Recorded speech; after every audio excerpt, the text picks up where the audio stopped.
कल की 2898 एडी पूरा 3 घंटे की मूवी है। हमें स्टार्टिंग से एंड तक मजा देती है, एक सेकंड के लिए भी बोर होने नहीं देती। ऊपर से एंडिंग में जो ट्विस्ट फेंक के मारती है, हाय हाय हाय हाय हाय इतना सुकून। हाय हाय हाय मजा आया। भाई मैं मंत्रमुग्ध हो गया, दिल गदगद हो गया, हमारी आंखें भर आया। और क्या बताए भाई, कोई वर्ड ही नहीं मिल रहा। सच में भाई हम बता रहे हैं 90% लोग इस ट्विस्ट का असली मीनिंग को मिस कर दिए होंगे, क्योंकि डीप मीनिंग के साथ इसे दिखाया ही वैसे है। इसलिए हमने सोचा इसका एंडिंग एक्सप्लेन वीडियो तो भाई बनता है, पर उससे पहले हम इस वीडियो में प्रोजेक्ट के बारे में और आगे कल्कि का पार्ट 2 के बारे में भी चर्चा करने वाले हैं। तो भाई इसलिए इस वीडियो में काफी स्पॉइलर होने वाला है। तो अगर आपने अभी तक कल्कि नहीं देखा, प्लीज इस वीडियो से दूर रहना। मूवी देखकर आने के बाद इस वीडियो को कंटिन्यू करना। अगर आप इसके लिए पहले से इंटरेस्टेड थे तो जाओ और जाके देखो, ये मूवी बहुत बढ़िया है। लेकिन मूवी देखे बिना अगर आप ये वीडियो को देख लेते हो तो आपका थिएटर एक्सपीरियंस खराब हो सकता है, जो कि हम बिल्कुल नहीं चाहते। ठीक है, स्पॉइलर वार्निंग हो गया, चलो आप आगे बढ़ते हैं। डरो मत, एक नया युग आ रहा है।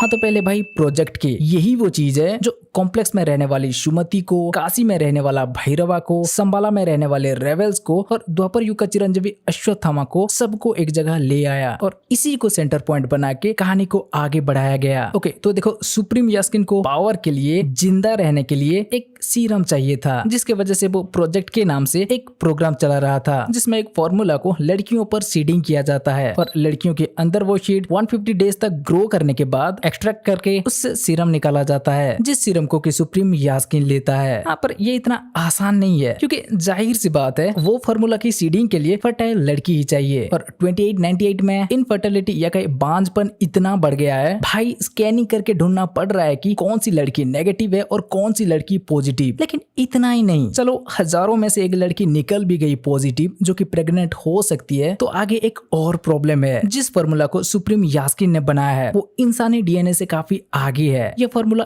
इतना ताकतवर है कि कोई भी लड़की उस फॉर्मूला या कहीं उस सीड को 3 महीना से ज्यादा रख नहीं पाते, जान का खतरा आ जाता है। इसलिए सुप्रीम यास्किन के बंदे हजारों लड़कियों को लाकर उनके ऊपर ये एक्सपेरिमेंट कर रहे हैं, ताकि उनमें से कोई तो एक निकल जाए जो कि 150 डेज तक उस सीड को ग्रो कर पाए। और फाइनली काफी समय के बाद, काफी सालों की मेहनत के बाद उन्हें वो लड़की मिल जाती है, समेटी या कहीं सुमति, जो कि 150 डेज से सीड को ग्रो कर रही है और वो एकदम फिट भी है। तो मानो इनका वो प्रोजेक्ट के मिशन ऑलमोस्ट कंप्लीट होने जा रहा था और सुप्रीम यास्किन के सपना भी पूरा होने वाला था। लेकिन ठीक तभी सुमति कॉम्प्लेक्स से भाग जाती है और सुमति को वहां से भगाने में रेबेल्स मदद करते हैं और वो मदद करते ही रेबेल्स भी इसमें इन्वॉल्व हो जाते हैं। लेकिन वो अपना जान को, संबाला के लोगों के जान को खतरे में डाल के सुमति की मदद क्यों करती है? क्योंकि संबाला के लोगों के पास एक पत्थर है और उनका मानना है कि भगवान आएंगे, भगवान को जन्म देने वाली एक माँ आएंगी, जो आने के बाद वो पत्थर चमकने उठेगा। इनका डायलॉग में बोले तो कल के लिए, इस दुनिया में जो अब चल रहा है उसका बदलाव के लिए वो एक उम्मीद लेकर इंतजार कर रहे हैं कि कब वो माँ आएंगे, भगवान को जन्म देंगे और वो भगवान इस दुनिया को राक्षसों से बचाएंगे। यही आस लिए कल के लिए कि एक माँ की इंतजार कर रहे थे। और तभी कॉम्प्लेक्स में एक रेबेल महिला देखी कि जहाँ 3 महीना से ज्यादा कोई लड़की सीड को ग्रो कर नहीं पा रहे, वहीं सुमति सीड को 5 महीने तक ग्रो कर चुकी है। तो वो समझ जाती है कि ये माँ हो सकती है, इसीलिए वो संबाला से कांटेक्ट करती है और रेबेल्स भी सुमति की मदद करते समय देखते हैं कि वो पत्थर जो इनके पास हजारों सालों से था, वो अभी सुमति आने के बाद चमकने लगा है और उसका मणि धारक भी आ चुका है। हाँ, क्योंकि वो कोई पत्थर नहीं था, अश्वत्थामा के मणि था। तो बाकी रेबेल्स भी मानने लगते हैं कि पुराणों में कही गई टाइम आ चुका है, उन्हें जिसकी तलाश था वो माँ आ चुकी है। तो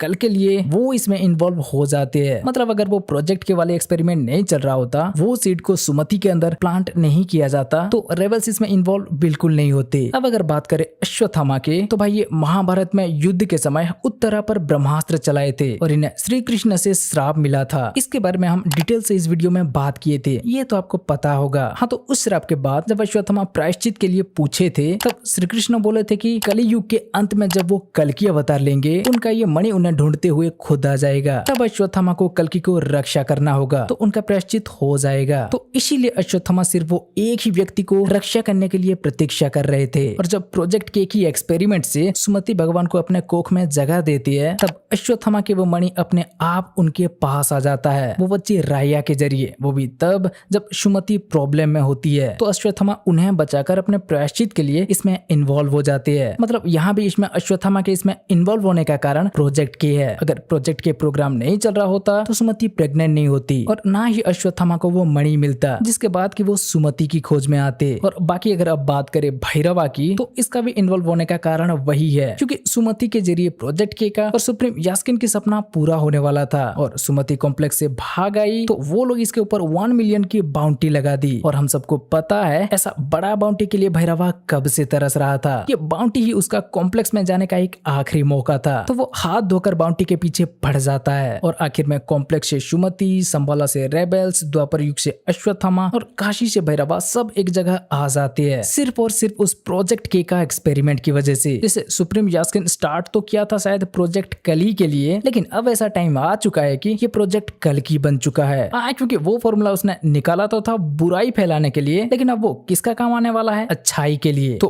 पार्ट 1 के लिए प्रोजेक्ट के क्या था हम देख चुके हैं। अब अगर बात करें इसका एंडिंग की, तो इसका एंडिंग में एक बहुत बड़ा ट्विस्ट है भाई। ये सब जब एक साथ मिल रहे होते हैं, बाहर से वो बाउंटी हंटर को संबाला का लोकेशन मिल जाता है। असल में वो इनका व्हीकल में एक ट्रैकर लगा दिया था, तो वो कमांडर मानस को संबाला का पता बता देता है और वो आकर सुमति को ले जाते समय जब भैरवा खुद कमांडर मानस को मार के सुमति को बचाता है, तब हमें भैरवा के बारे में पता चलता है कि ये तो सूर्यपुत्र कर्ण है जो पुनर्जन्म लेके भैरवा बन के आए हैं। और अश्वत्थामा के हाथ में जो था वो और कुछ नहीं, सूर्यपुत्र कर्ण के ही विजय धनुष है, जिसे कि कर्ण को परशुराम दिए थे। अच्छा, तो इसलिए इंटरवल में हमें भैरवा को लेकर वो पहिया वाला हिंट दिया जाता है और वो अश्वत्थामा के साथ फाइट करते समय भी भैरवा के पीछे पहिया को दिखाया जाता है। अब कर्ण और पहिया, इसे कैसे कोई भूल सकता है भाई? फिर भी आप चाहो तो इसके ऊपर भी हम एक वीडियो बना देंगे। लेकिन अभी वापस हम कल्कि की एंडिंग पे आए, तो इसका ट्विस्ट यहाँ पर भी खत्म नहीं होता भाई। हमें महाभारत की एक सीन दिखाया जाता है जहाँ अर्जुन और कर्ण के बीच युद्ध चल रहा है, जिस युद्ध में कि कर्ण अर्जुन के रथ को 2 कदम पीछे हटा देते हैं और अर्जुन कर्ण के रथ को 10 कदम। हाँ, लेकिन ऐसा एक रथ जिसे अग्निदेव भेंट किए थे, रथ के ध्वज पर हनुमान जी विराजमान है और जिस रथ में तीनों लोक के नाथ स्वयं कृष्ण भगवान है, ऐसा एक रथ को कर्ण 2 कदम पीछे हटा दे रहे हैं। तो सोचो वो कितना शक्तिशाली है। पर यहाँ ये कर्ण को शक्तिशाली दिखाने का क्या मतलब था? तो भाई जैसे एंडिंग में भैरवा को विजय धनुष मिलते हुए हमें दिखाया गया, वैसे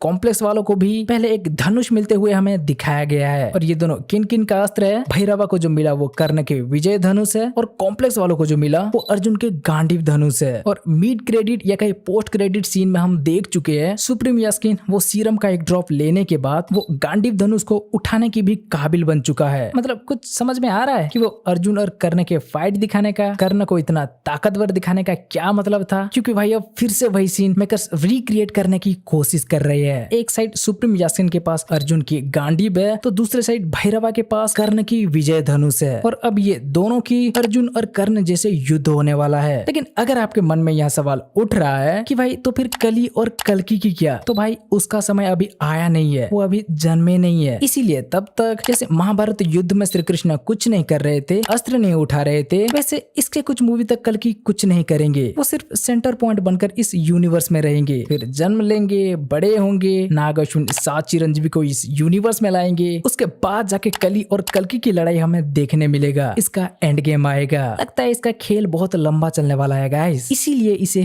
कल्कि सिनेमैटिक यूनिवर्स का नाम दिया गया। ठीक है, अब एंडिंग का ट्विस्ट के साथ मेकर्स सेकंड पार्ट की भी सेटअप कर चुके हैं। तो अब सेकंड पार्ट में हमें क्या देखने मिलेगा? अगर उसके बारे में बात किया जाए तो भाई सबसे पहले तो हम सुप्रीम यास्किन की बात करेंगे, क्योंकि कल्कि के अंश का सिर्फ एक ड्रॉप सीरम से ये जितना पावरफुल हो चुका है, इसके बाद सुप्रीम यास्किन तो भाई शांत नहीं बैठने वाला। वो बोल दिया है कि अब वो खुद सुमति को ढूंढने निकल पड़ेगा। और कमल हसन भी एक इंटरव्यू में बोल रहे थे कि इस मूवी में उनका सिर्फ कुछ ही मिनट का सीन है, लेकिन सेकंड पार्ट में इनका 90 मिनट की सीन होने वाला है। तो हाँ भाई, पार्ट 2 में तो इन्हें 1 से 1.5 घंटे की स्क्रीन टाइम मिलने वाली है, जिसके अंदर ये शांत बैठते हुए तो भाई बिल्कुल नहीं दिखेंगे। क्योंकि अब ये बात भी सुप्रीम यास्किन को पता चल चुका है कि 6000 साल पुरानी गांडीव निकल आया, अश्वत्थामा आ गए है और एक नया शक्ति की आने की संकेत मिल रहा है। तो सुप्रीम यास्किन कंफर्म हो चुका है कि ये कल्कि अवतारी हो सकता है। अगर उसे नहीं मिटाए तो ये मिट जाएंगे। इसीलिए सेकंड पार्ट में ये खुद बचे रहने के लिए, अपने दबदबा बनाए रखने के लिए पहले तो वो सुमति को ढूंढ के सीरम हासिल करना चाहेंगे, फिर अपना पूरा जी जान लगा के उस बच्चा को मारना चाहेंगे। वहीं अगर हम अश्वत्थामा की देखें तो भाई इन्हें अब मणि मिल चुका है, अपना मकसद मिल चुका है और भैरवा के रूप में ही कर्ण के पुनर्जन्म हुआ है, ये बात भी अश्वत्थामा को पता चल चुका है। तो पहले तो वो सुमति की रक्षा करेंगे, उसके बाद वो कोशिश करेंगे कि भैरवा को पुनर्जन्म के बारे में याद आ जाए। वैसे पूरा मूवी में जहाँ भैरवा मस्ती मूड में ही लगा रहता था, क्लाइमैक्स में वो थोड़ी देर के लिए लाइन में आ गया था जब उसके हाथ में वो विजय धनुष आया। तो हाँ, सेकंड पार्ट में इसे कर्ण के बारे में याद करने के लिए ज्यादा समय नहीं लगेगा, पर अभी के लिए भैरवा एक बाउंटी हंटर ही है जिसके हाथ 1 मिलियन की बाउंटी लगा है। तो पहले तो भाई वो उसे कॉम्प्लेक्स को सौंपने की कोशिश करेगा ताकि उसे भी कॉम्प्लेक्स का मेंबरशिप मिल सके, लेकिन फिर उसके बाद अश्वत्थामा उसे कैसे रोकेंगे, भैरवा को कर्ण के बारे में याद कैसे दिलाएंगे और आखिर में भैरवा खुद ही कॉम्प्लेक्स के खिलाफ कैसे हो जाएगा, वो हमें इससे आगे दिखाया जाएगा। बाकी अगर बात करें सुमति की, तो भाई फर्स्ट पार्ट में इन्हें पता नहीं था कि सच में वो किसे अपने गर्भ में बढ़ा रही है, लेकिन शायद सुप्रीम यास्किन का सामना करने के बाद इन्हें भी यकीन हो जाएगा कि कल की आने वाली है। अश्वत्थामा सही बोल रहे थे और हो सके तो सेकंड पार्ट में हमें कल की अवतार के जन्म भी देखने मिल सकता है। लेकिन इन सब बड़े बड़े कैरेक्टर को देख के हम संबालावासी और वो बच्ची राया को भी नजरअंदाज कर नहीं सकते, क्योंकि पुराणों में लिखा गया है कल की अवतार की जन्म शंबाला में ही होगी। तो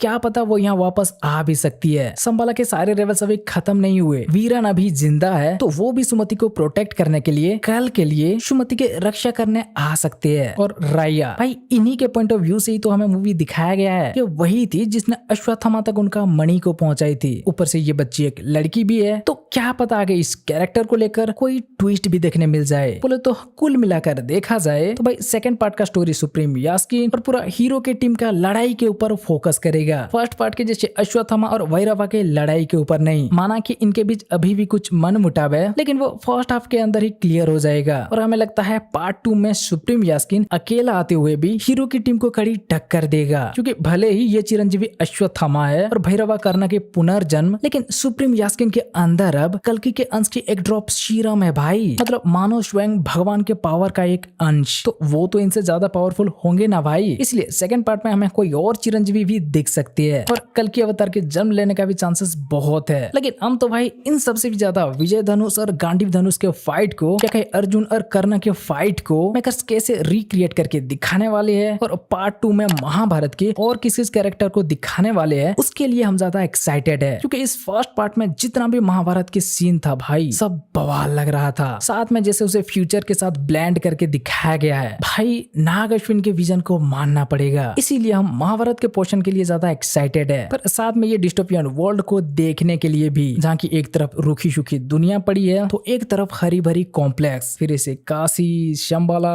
बुज्जी भैरवा की जोड़ी जैसे बहुत कुछ है भाई, जिसे पार्ट 2 में देखने के लिए हम एक्साइटेड है। पर छोड़ो उन सब के बारे में हम किसी और वीडियो में चर्चा करेंगे, क्योंकि अभी तो इसमें और भी बहुत कुछ है भाई जिसके ऊपर की हम आगे चर्चा करते रहेंगे। इसलिए अगर आपको इसके बारे में कुछ कहना है या इसे लेकर जो भी आपका विचार है हमें कमेंट करके बता सकते हो। तो भाई ये था कल्कि को लेकर एक स्पेशल वीडियो और आशा करते हैं कि आपको ये वीडियो अच्छी लगी होगी। तो अब हम इस वीडियो को यहीं खत्म करते हैं। अगर आपको ये वीडियो अच्छी लगी हो तो भाई वीडियो को लाइक करके अपने दोस्तों के साथ शेयर करो और चैनल को सब्सक्राइब नहीं किया है तो भाई सब्सक्राइब कर लो।